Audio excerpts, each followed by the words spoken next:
Right, we're live. Hey, guys, it's Old Man G here, back again with another post-match reaction. And as it says on the thumbnail, brilliant performance by Manchester United, at least for the first 60 minutes. It's Old Man G here. If you're new to this channel, really appreciate it if you like, share, and subscribe to Red Devil Studio. And follow us on Twitter, We United X. But yes, this is my post-match reaction to what I think was an overall round, was a very good game by Manchester United. And you know what? As much as like people say, oh, you know, it's only Partizan, Belgrade, they're a terrible team, and frankly, to be fair, they did play really badly. I would still say though that you still have to put these teams away. You still have to put these teams away, and that's what we did. We played, I think the first half we absolutely we dominated them the entire game, frankly, but the first half in particular.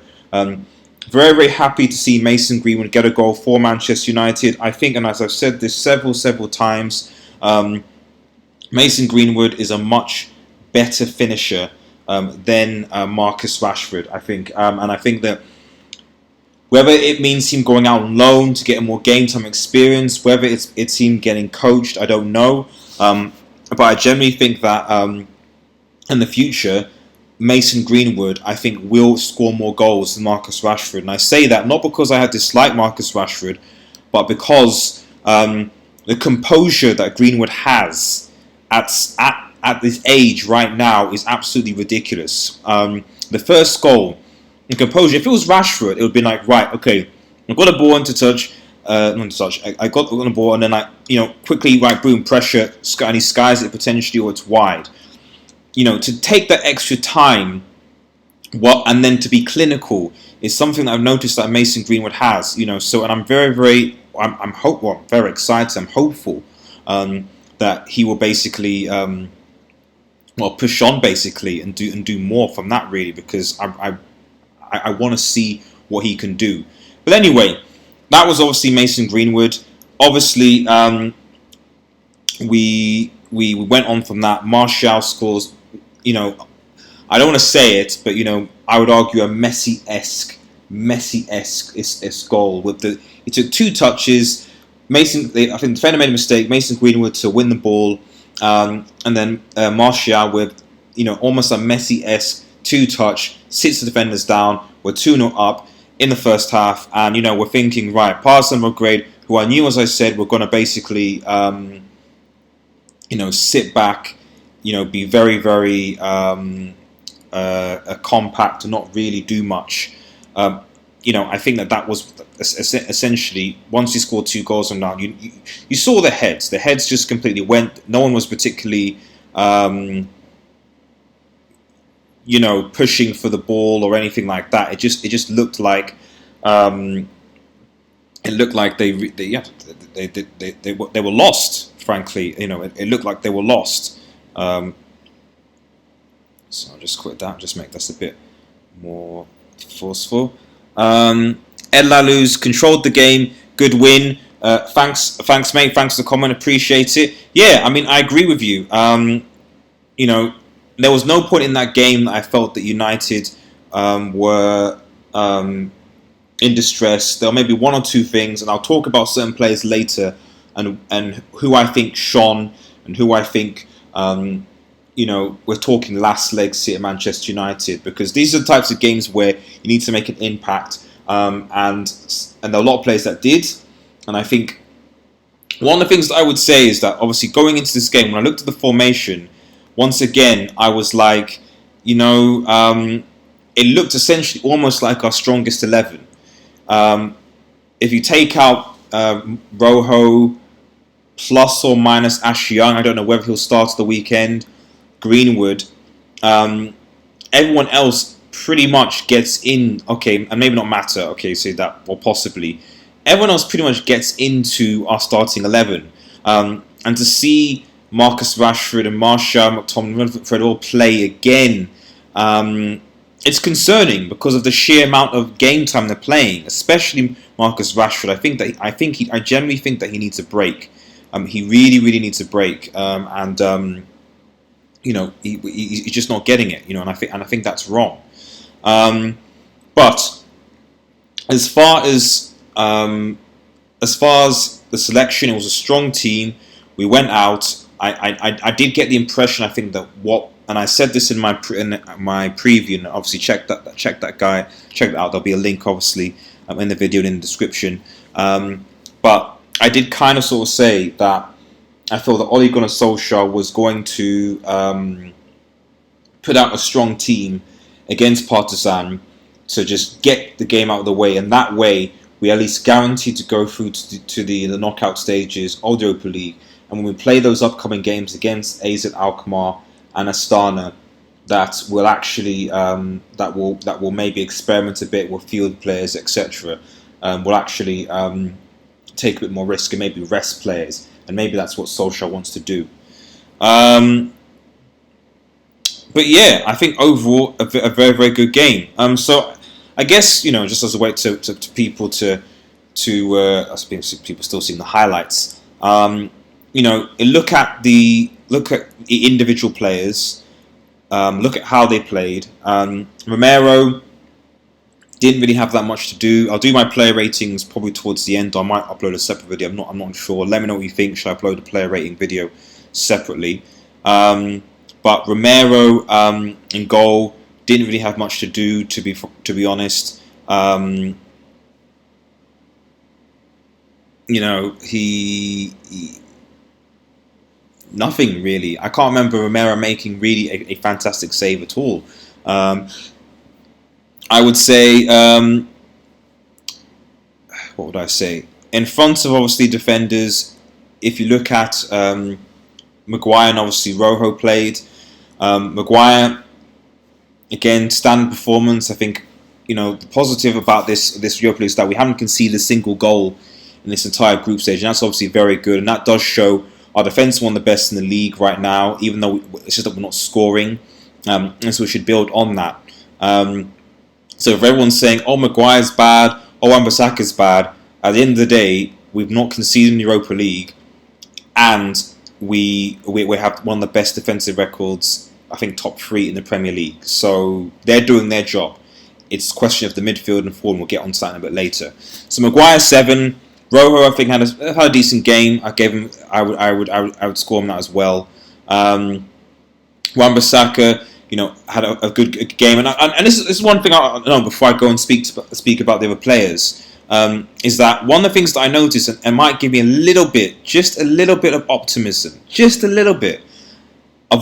going for Ole Gunnar Solskjaer's footballing philosophy, is that I noticed in this game, it's the first time I've probably seen it all season, I noticed Solskjaer playing with fullbacks, bombing up the field, putting pressure. So a lot of the time in that game, certainly the first 60 minutes of the game, you'd find that it was basically just Rojo and Maguire, and then you'd have maybe McTominay and Fred coming in, dropping deep to help, but Ashley Young and Wan-Bissaka would be up the field. Now that did cost us a few times in the first half because Ashley Young is slow and can't get back quick enough. There were times when there was just a gap on the left-hand side, and we weren't able to cope. But the reality is that we actually did quite well.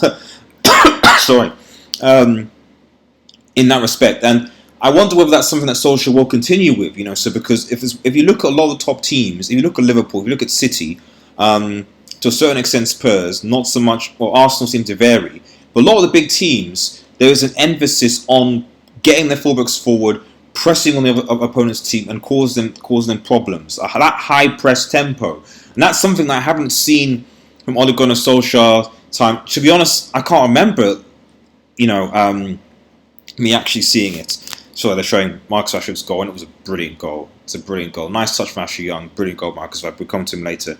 But yeah.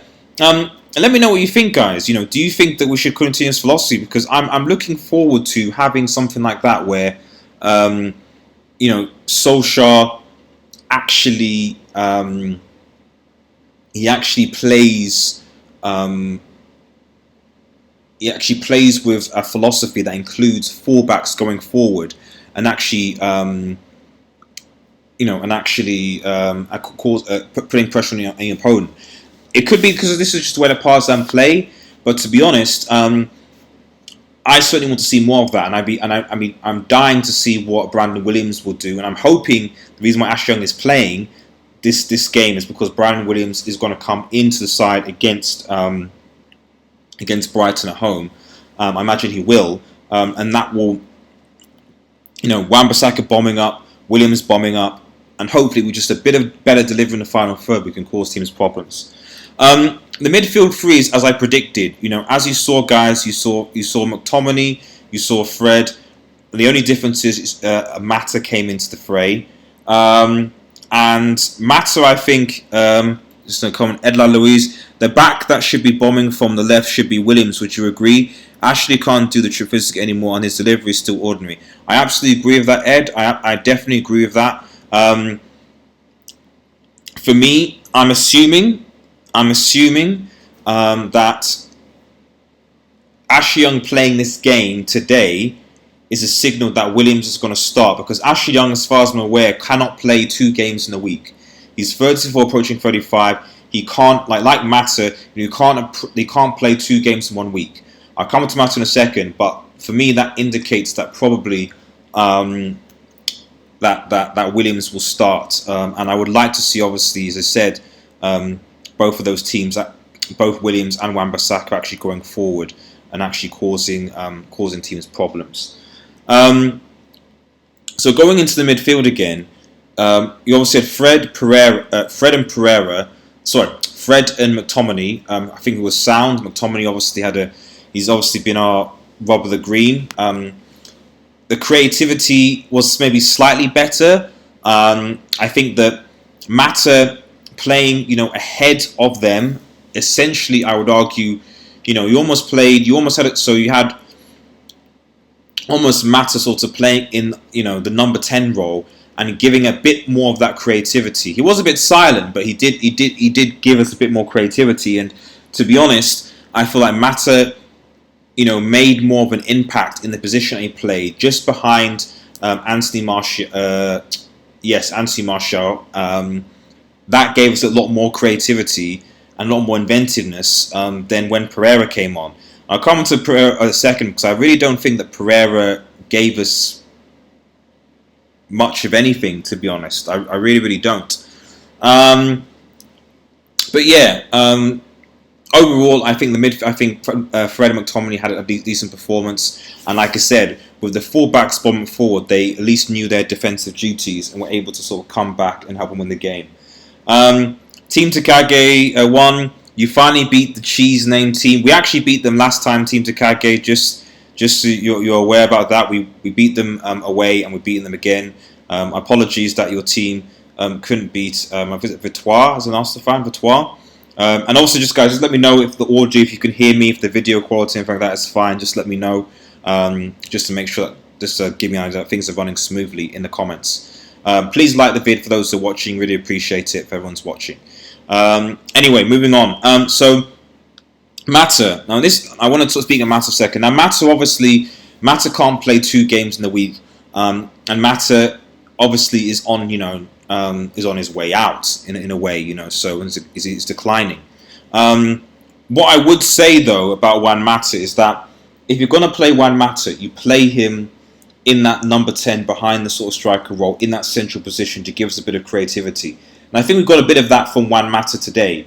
And I think that, part of me does feel, would we have had a better game with Mata in that position than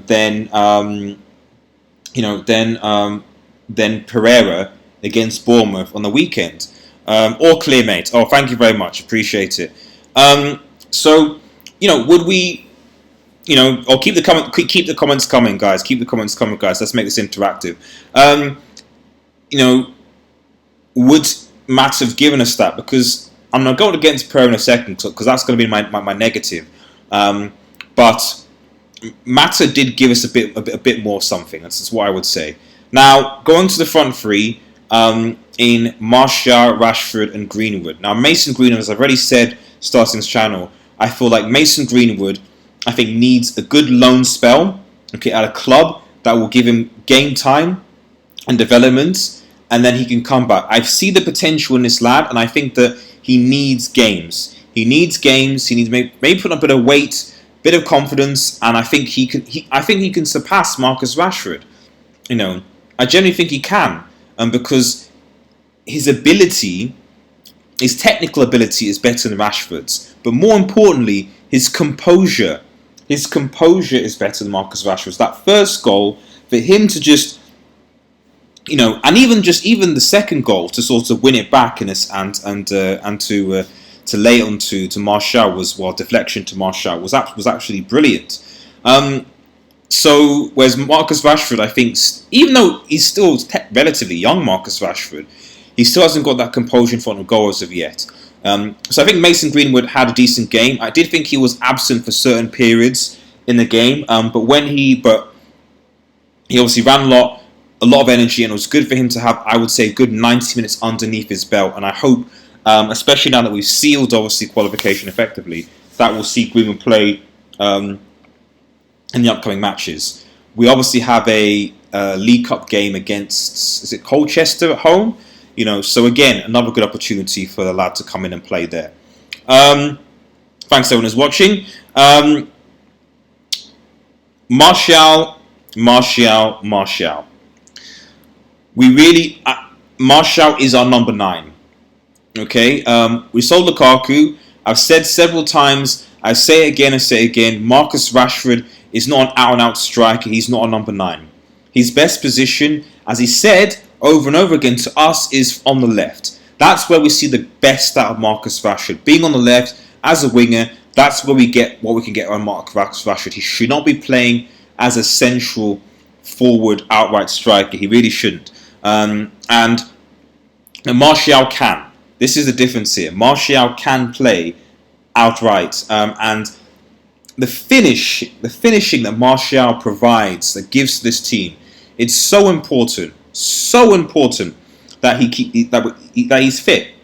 Because if we lose Martial, then you can kiss our season goodbye. Frankly, I think with this squad, even though I think top 4 is going to be very, very tough this year, I think it's going to be very, very tough. The Europa League is at least a decent prospect, especially with our good defensive record. I think that we've got a good shot. But Martial, I think overall, lacking still a bit rusty, a few bits of composure, but overall good solid game. And just again, Marcus Rashford, again, good solid game. I think good solid game. Lovely goal, laid off from Ashley Young, smashed it essentially, and he deserved that goal because he had so many chances. But again, and this is why I feel that Marcus Rashford can't be a number 9, is that the composure of Marcus Rashford. United, frankly, in this game should have had 4, 5, 6, 7 goals. This could have been, if this was like a City or Liverpool, this would have been like a baptism. This would have been an absolute massacre by those teams, but United, as we said, although I think in this game we created a lot of chances. I'm glad we did, because in previous games we struggled to create chances. We just need to be clinical. We just need to have a bit more composure in front of goal and be clinical. That's all we need. Defend stuff like that, everything that is fine. We just need to be clinical. Thanks again to everyone who's watching. Please like the vid. Really, really appreciate it if you did, and share. So going on to substitutions, obviously Pereira came on. Who else came on? Pereira, Gunnar, had obviously a debut, and Lingard. So in that order, Pereira, yes, he came on I think with about 20 minutes to go, but I don't know what he did. He's had maybe 1 or 2 good games this season, but other than that, he's been quite average, really, Pereira. And now it's not just like a loan move now. It's like I just think he's not a creative option. And if Solskjaer is going to play Pereira against Brighton tomorrow, in the position that Mata is basically playing, if I'm honest, I would rather have Mata in that position because I just don't really see, what. I don't see what Pereira currently adds to the team. Aside from the fact that he's quicker than Mata, and of course Mata can't play, I would argue, for 90 minutes straight. Maybe you bring on Pereira and last 40 minutes. I don't know. I just think that with Pereira, it's just disappointing. Fred and McTominay, I've seen glimpses, I've seen improvements, but Pereira, I just have not seen. I have not seen, and it's a bit concerning. Ghana, I think, in a decent. He came on again, I think, around the same time as Pereira. Difficult to judge, difficult to assess. He did okay. Nothing really game changing. He made a few good tackles, which was good. But that was all. And Lingard, I don't know. Lingard really needs to. I don't know about Jesse Lingard, to be honest, because I think he really needs. I think he really needs to realise that his career is essentially on the line here, because he's not in an England team. If we actually go out and get a right winger, because the only reason why Lingard's in this squad really is because we don't have an actual right winger. We don't. We have the options of playing Mata there or Pereira there, and none of those players are right wingers. So he's only there because of that. If we get a right winger, a very good right winger, like ideally Nicolas Pepe, but a Sancho or something, then suddenly Lingard doesn't really feature because even in this game, the fact that Greenwood came on the right, and in my opinion was more effective. The fact that Daniel James has been playing on the right often in that position, and again, in my opinion, this season has been more effective. I don't know. He needs to sort something himself out because he's no longer a youth prospect. He's a player. He's a senior player, and he really needs to get his head together. Really, to be honest. Now, so those are the subjects. Those performances. That's fine. Like I said, overall, very, very good performance by Manchester United. Ole Gunnar Solskjaer, I think, gets a 7 out of 10 for me. Obviously, we expected to beat Partizan at home. I can see why I went for a strong team to just get the job out of the way. Although, again, will this affect us against Brighton at home, who I would argue are going to be a lot better and a lot stronger than Partizan, and will be a lot more of a challenge, especially their recent run of good form. Who knows? I don't know. But what I would like to see more and more, and I hope that we see more of this, is I hope we see Ole Gunnar Solskjaer playing with high press, fullbacks, bombing forward, obviously come back to defend, and I know Wan-Bissaka, for example, will do that because he has that pace, he has the ability, but doing that very well and causing these pressures and basically attacking with numbers, and helping and creating more chances. So the chances aren't just coming through the middle. The chances are actually coming. All over the place, basically. So I think that's very important. But let me know what you think, guys, in the comments. Let me know. Is this a good win? Does this buy early time? And I think that's the key question here. Is that a lot of people were very disappointed, and I'm sure everyone was disappointed. Not a lot. Everyone was disappointed with our loss to Bournemouth away. I can't remember the last time we lost to Bournemouth. That was difficult, and frankly, again, it was an opportunity to catch up on our rivals, to draw things back. We didn't do that. We didn't take advantage of that. So we really need this Brighton game to really, we really need a good performance. We had momentum going into that Bournemouth game. We lost. We need to build that momentum again. From what I can see, Manchester United, are going to keep the faith of Ole Gunnar Solskjaer. And as far as I'm aware, there's nothing to suggest that the players are unhappy or distrustful of Ole Gunnar Solskjaer. Nothing seems to be coming out. Everyone seems to be okay with him. So the impression I get is, whatever anyone thinks of Solskjaer, whether you're Ole in or Ole out, at the end of the day, Solskjaer appears to appears to probably have this job at least till the end of the season. At least. So at the very least, we've got to back him, we've got to support the team, and we've got to help give this team momentum. Even though it's FK Partizan, hopefully this gives us momentum going into Manchester United. A win and an only win on the weekend is anything else in the win is unacceptable against Brighton home. Completely unacceptable. We know how they're going to play. They're going to play like Partizan. They're going to drop deep. They're going to defend very, very well. We need to basically get into Old Trafford and say, right, okay, we mean business. We're going to go ahead and we're going to push forward. We're going to create space and I'm going to take them down. That's it, really, though. So yeah, thanks everyone for watching. Really, really appreciate everyone that's got involved. Shout out to Team Takage1 and Ed Laloz. Really appreciate you guys coming in. That is my post-match reaction. I'll be sorry for the lack of Red Devil Studio Live. That'll be tomorrow because obviously it's Manchester United game. So we will do Red Devil Studio Live tomorrow, Friday, 8:30. Stay tuned into that. We'll be talking about all the events of the last week from last weekend and previewing upcoming game week fixtures, as well as giving fantasy football tips. And we'll be looking at the European leagues as well.